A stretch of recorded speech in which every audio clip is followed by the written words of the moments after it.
लेकिन जब जागे हुए हो तब शुरू करना। जिस क्षण याद आए उसी क्षण स्मरण का धागा पकड़ लेना कि मैं हूं। मैं नहीं कहता कि इन शब्दों को मैं हूं को दोहराओ, नहीं, उसका भाव करो। नहाते हुए अनुभव करो कि मैं हूं। ठंडे पानी का स्पर्श होने दो और उसके पीछे तुम स्वयं खड़े रहकर उसकी अनुभूति करो, स्मरण करो कि मैं हूं। याद भर रखना है। ये मैं नहीं कहता कि मैं हूं का जाप करो।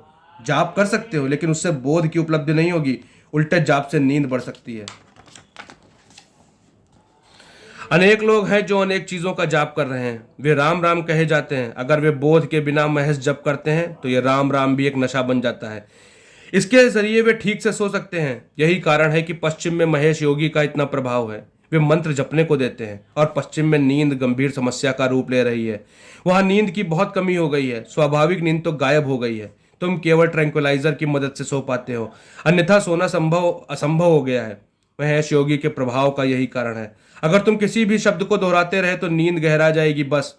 इसलिए तथाकथित टीएम भावातीत ध्यान एक मानसिक ट्रैंक्विलाइजर है और कुछ भी नहीं।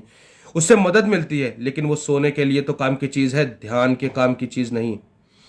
उससे तुम अच्छी तरह सो सकते हो, तुम्हारी नींद गहरी होगी, अच्छा है, लेकिन वो ध्यान कतई नहीं है।